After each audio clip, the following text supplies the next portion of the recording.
एक लड़की अपने बॉयफ्रेंड के खिलाफ रेप का मुकदमा दर्ज कराती है। वो लड़की कहती है कि बॉयफ्रेंड ने पहले उसे शादी का झांसा दिया, उसके बाद संबंध बनाए, बाद में वो शादी से मुकर गया। उसने कहा कि मैं शादी नहीं करूंगा। फिर वो एक 0 FIR दर्ज करवाती है अपने बॉयफ्रेंड के नाम पर। उसका बॉयफ्रेंड का नाम है अभिषेक। अब वो FIR जो है वो जहाँ की रहने वाली थी वहाँ आ जाती है। ये जो लड़का था इटावा का रहने वाला था, अब ये लड़की जो थी लखनऊ की रहने वाली थी। अब जो FIR हुई 0 FIR, वो FIR लखनऊ आ गई और लखनऊ में आशियाने थाने में एक दरोगा साहब थे जिनका नाम था SSI धर्मवीर सहाय।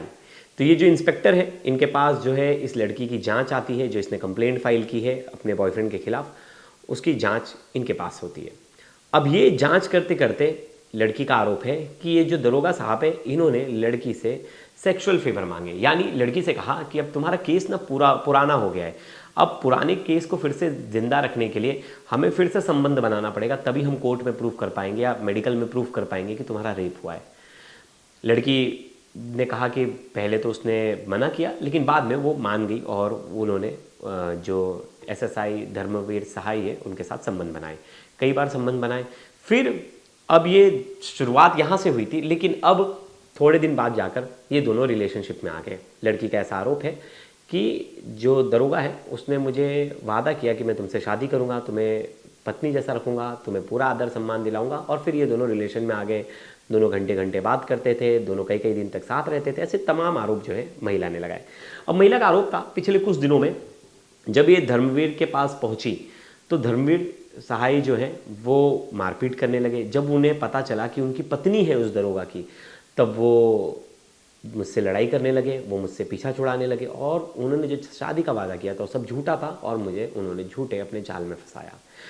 पहले अपने बॉयफ्रेंड से लड़ाई हुई, अब धर्मवीर सिंह, इसमें 2 लोग हैं, दोनों के ऊपर सेम मुकदमा। और अब जो SSI धर्मवीर सहाय हैं इनके ऊपर भी मुकदमा दर्ज हो गया है। अब इस पूरे मामले में दरोगा सस्पेंड हो गया है, दरोगा के खिलाफ जो है जांच भी चल रही है।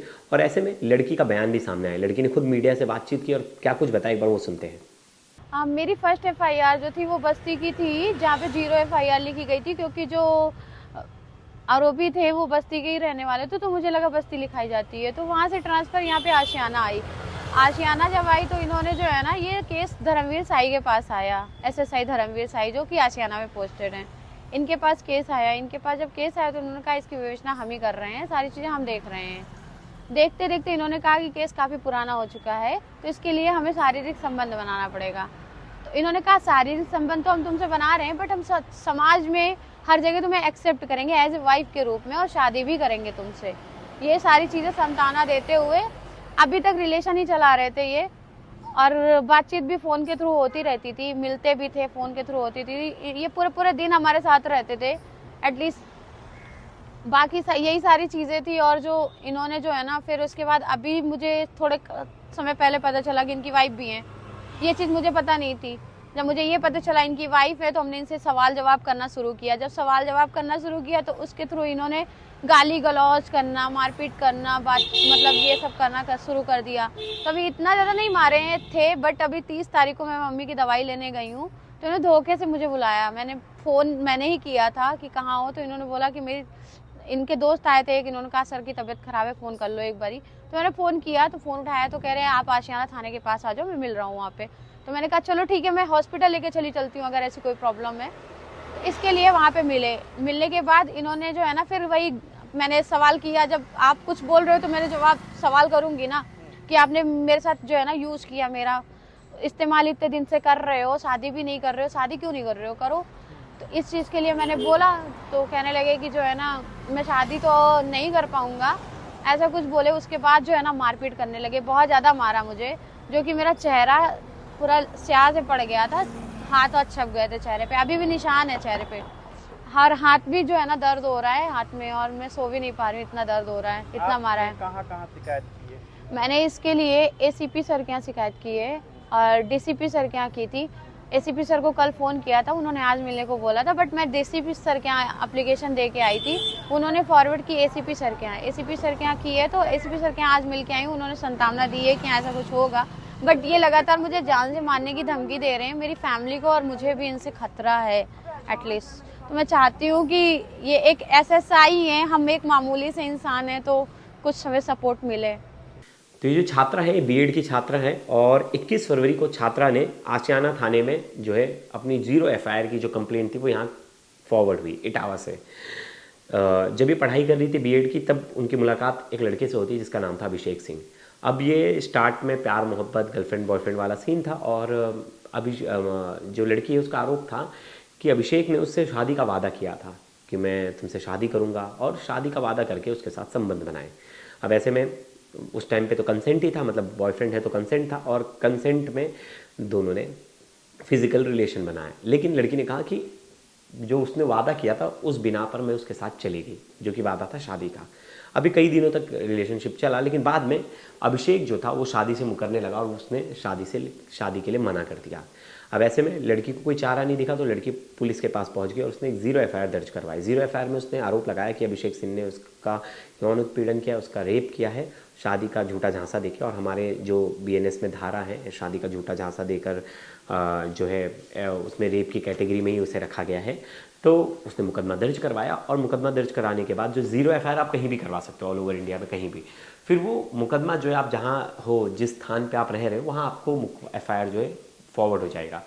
अब ऐसे ही हुआ, मुकदमा इटावा का था, इटावा से जो था वो फॉरवर्ड हो गया लखनऊ में क्योंकि लड़की जो थी रहने वाली लखनऊ की थी। अब लड़की को बुलाया जाता है लखनऊ के थाने में, जो कि आशियाना थाना है, 21 तारीख को। अब 21 तारीख को लड़की को बुलाया जाता है तो लड़की थाने पहुंचती है, तो वहाँ उनकी मुलाकात होती है एसएसआई धर्मवीर सहाय। अब धर्मवीर सहाय कहते हैं कि अब ये जो पूरी जांच है वो मेरे जिम्मेदारी है और अब ये जांच मैं करूँगा और मैं आपको न्याय दिलाकर रहूँगा। और लगातार इस केस से जुड़ी चीज़ों को लेकर फ़ोन पर वो दोनों बातचीत करते थे। शुरुआत में केस कैसे आगे बढ़े, केस किस स्टेज पर है, उस चीज़ों पर बात होती थी। हाँ, और दोनों की बातचीत जो थी बढ़ने लगी। अब धीरे धीरे जो बातचीत थी, आरोप लगाया जो लड़की है उसने कि वो जो बातचीत थी वो अश्लील होने गई। धीरे धीरे वो जो धर्मवीर सहाय जो दरोगा हैं वो अश्लील बातें करने लगे, वो निजी संबंध बनाने का दबाव बनाने लगे, यानी फिजिकल रिलेशन बनाने का दबाव बनाने लगे। अब एक दिन जो है लड़की ने आरोप लगाया कि दरोगा जी का फ़ोन आता है, वो कहते हैं कि तुम्हारा केस काफ़ी पुराना हो गया है और इस मौजूदा स्थिति में उसे वापस से शारीरिक संबंध बनाने पड़ेंगे, यानी फिजिकल रिलेशन बनाना पड़ेगा, तब वो दिखा पाएंगे कि तुम्हारा रेप हुआ है अगर फिर से मेडिकल टेस्ट होता है तो। फिर ऐसे में लड़की का कहना है कि मैंने तो पहले विरोध किया लेकिन बाद में उन्होंने बहुत फोर्स किया तो मैंने जो है फिर मैं रेडी हो गई। और उन्होंने वादा भी किया क्योंकि पहले तो शुरुआत तो ऐसे हुई, फिर धीरे धीरे हम लोग का एक तरह से रिलेशनशिप में आ गए, हम दोनों प्यार मोहब्बत करने लगे और उन्होंने ज़िंदगी भर साथ निभाने का मुझे वादा किया और बोला कि मैं तुम्हारे साथ हमेशा साथ रहूँगा, तुमसे शादी करूँगा, तुम्हें बीवी का दर्जा दूंगा, अपने साथ रखूँगा। और ये सब कुछ चलता रहा और उन्होंने लड़की ने बताया कि वो छात्रा से संपर्क में रहे और मार्च तक जो उन्होंने कई बार उस लड़की का यौन शोषण किया। आरोपी बार बार उसे भरोसा दिलाता रहा कि पूरी ज़िंदगी उसके साथ रहूँगा, जो दरोगा है, और लेकिन कभी भी सामाजिक रूप पर उस महिला को उसने एक्सेप्ट नहीं किया, उस लड़की को एक्सेप्ट नहीं किया। करीब 1.5 महीने पहले जो छात्रा है वो उसके साथ दरोगा के साथ वाराणसी भी गई थी। वहाँ उसे पता चला कि धर्मवीर सहाय की जो है पत्नी भी है, शादीशुदा है। अब इस जानकारी के बाद छात्रा की लड़ाई होने लगी। वो मांग की कि तुमने मुझसे झूठ क्यों बोला और तुमने मुझे झूठा वादा क्यों किया शादी का, क्योंकि पहला आरोप भी जो था, पहला बॉयफ्रेंड था, उसने भी सेम चीज़ किया और आपने भी मेरे साथ सेम चीज़ किया। इसके बाद जो लड़की थी वो टूट गई, उसका आरोप लगाया कि इन्होंने मुझे झूठ बोला और फिर शादी की बात जब दोहराती तो वो आरोपी उन पर गुस्सा करता और मारपीट करने लगता। फिर उन्होंने लड़की ने आरोप लगाया कि मैं बार बार जब इनसे चीज़ों पर बात करती तो मुझे गाली देते, मुझे अपमान करते और मुझसे लड़ाई करते। ये सब चीज़ चलता रहा। फिर पिछले कुछ दिनों में जब महिला ने फ़ोन किया, महिला का आरोप है इस लड़की का कि मैंने जब फ़ोन किया तो इन्होंने बोला कि आओ मिलने के लिए, और फ़ोन लड़की खुद कह रही कि फ़ोन मैंने किया था, तो फिर मुझे मिलने के लिए बोला और वहाँ मेरे साथ मारपीट की गई। हाँ, और जो आरोप लगाया कि तुम्हें सिर्फ मौज मस्ती के लिए मैंने अपने साथ रखा था, तुम मेरी जूती बराबर भी नहीं हो, ये दरोगा ने उस लड़की को बोला, लड़की ने आरोप लगाए। अब 30 जुलाई को जो दरोगा साहब है उन्होंने महिला को थाने बुलाया तो पहले से 2 ऑफिसर और थे, वहाँ 2 और साथी मौजूद थे। अब लड़की का आरोप है कि वहाँ मेरे साथ मारपीट की गई, मेरा मोबाइल छीना गया और मुझे भद्दी गालियाँ दी गई और मुझे आरोपियों ने धमकाते हुए कहा कि अगर अधिकारियों से शिकायत की तुमने तो तुम्हारे पूरे परिवार को मरवा दूंगा। मेरी पहुँच बहुत बड़े लोगों से, बहुत बड़े अधिकारियों से है, पुलिस मेरा कुछ नहीं बिगाड़ पाएगी। ऐसे आरोप जो है लड़की ने लगाए कि ऐसा वो दरोगा ने बोला। मोबाइल इसलिए छीन लिया क्योंकि उसमें चैट्स थे, फ़ोटो थे, वीडियो थे और डिजिटल सबूत जो थे उसे मिटा सके, और उन्होंने इसलिए उसका फ़ोन भी छीन लिया। लेकिन छात्रा के पास ये फ़ोटोज़ थे, कई फ़ोटोज़ थे उनके, और जो प्रूफ्स थे वो भी छात्रा ने अलग से रख रखे थे, और उसी प्रूफ्स को लेकर एसीपी के पास गई, जहाँ एसीपी ने उन्हें आश्वासन दिया कि हम इस पर जांच करेंगे, उनके ऊपर मुकदमा भी दर्ज कराएंगे। और बाकायदा आरोपी जो दरोगा थे उनके ऊपर मुकदमा दर्ज हो गया, और मुकदमा दर्ज होने के बाद जो थी अब इसमें आगे की जो है कार्रवाई होगी। अब पुलिस उनसे पूछताछ करेगी और कोर्ट आगे अपना कोर्ट में ये मामला जाएगा। कोर्ट सबूत देखेगी, और सबूत जो भी जिसके भी पक्ष में होंगे उनके पक्ष में सुनवाई होगी। आपने इस तरह के केस बहुत सारे देखे होंगे, और शुरुआत में इन केसेस का सबसे मूलतः जो चीज़ बनती थी वो थी प्यार मोहब्बत में धोखाधड़ी। मतलब आपने पहले किसी से प्यार का वादा किया और आपने कहा कि मैं तुम्हारे साथ पूरा जीवन साथ रहना चाहता हूँ, और पूरा जीवन साथ रहने का वादा करने के बाद एंड टाइम पर जब शादी की बात आती है तब पलट जाते हो। अब ऐसा नहीं है कि सिर्फ ये काम जो है लड़के करते हैं, शादी की जहाँ बात आई लड़के पलट गए, ऐसा लड़कियाँ भी करती हैं। और बहुत सारे ऐसे केसेस हैं, बहुत सारे, कि जहाँ पहले तो शादी का वादा किया लेकिन बाद में जाकर एंड टाइम पर जो है पलट गई। लेकिन यहाँ पुरुषों के लिए कोई कानून है नहीं, हमारे उसमें कानून लॉ, हम जो बुक ऑफ लॉ बोलते हैं उसमें कोई पुरुषों के लिए तो ऐसी कोई लॉ नहीं है। लेकिन ये जो कानून है सिर्फ महिलाओं के लिए है, क्योंकि बहुत सारे लोग इस खबर के बाद बोलेंगे कि हमारे साथ भी ऐसा होता है, हमारे साथ भी ऐसा हुआ है। तो मैं आपको बता दूं कि ये सिर्फ कानून जो है लड़कियों के लिए बना है। लड़कियों के अगर आप किसी महिला को झूठा वादा करके कि आप उससे शादी कर रहे हो और आप शारीरिक संबंध बना रहे हो तो आपके ऊपर रेप का मुकदमा दर्ज हो सकता है। तो ऐसे में किसी से भी अगर कोई रिलेशन रख रहे हो तो आप पहले दिन से उसे सच बोल कर चलिए, आप उन्हें सच बता कर चलिए कि आप कैजुअल रिलेशनशिप में आना चाहते हो या आप फ्यूचर सोच रहे हो, तो सच बताइए, क्योंकि आगे जाकर अगर आपने किसी से झूठ बोला तो आपके ऊपर संगीन मुकदमा लग सकता है और आप जेल जा सकते हो। अब सोचिए, इन्हें तो ये दरोगा साहब, इनको खुद कानून की इतनी नॉलेज है, और कोई पीड़ित इनके पास आया तो वहाँ मदद करनी चाहिए, तो आप वहाँ ही उसका फ़ायदा उठाने लगे तो कितनी गलत बात है। अगर पुलिस के पास कोई जाता है तो ये सोच कर जाता है कि पुलिस उसकी मदद करेगी, लेकिन यहाँ पुलिस ही इतनी ख़राब निकल गई, क्या बोलें। अब इस पूरे मामले की जांच होगी, कोर्ट में भी ये पूरा मामला चलेगा, और जो पुराना केस है उस केस में भी मुझे लगता है अभिषेक वाला मामला जो है वो भी कोर्ट में चलेगा। और कहीं ना कहीं ये दोनों मामले जो है अपने आप में मिलते जुलते हैं। दोनों ही जगह महिला के साथ धोखाधड़ी हुई, महिला ने आरोप लगाया कि उसको चीट किया गया, और कहीं ना कहीं ये मुकदमा बहुत ही संगीन है। और इससे आप सोच सकते हो कि एक ऑफिसर जो है सस्पेंड हो गया, उसके साथ उसके ऊपर ये मुकदमा चलेगा, उसकी फैमिली, उसके बीवी बच्चे सब कुछ है, उसके घर वालों पर क्या बीतेगी। तो ऐसे में कोई भी है, झूठ नहीं बोलना चाहिए, आप किसी को झूठा वादा मत करो, आप जो है सच बताओ।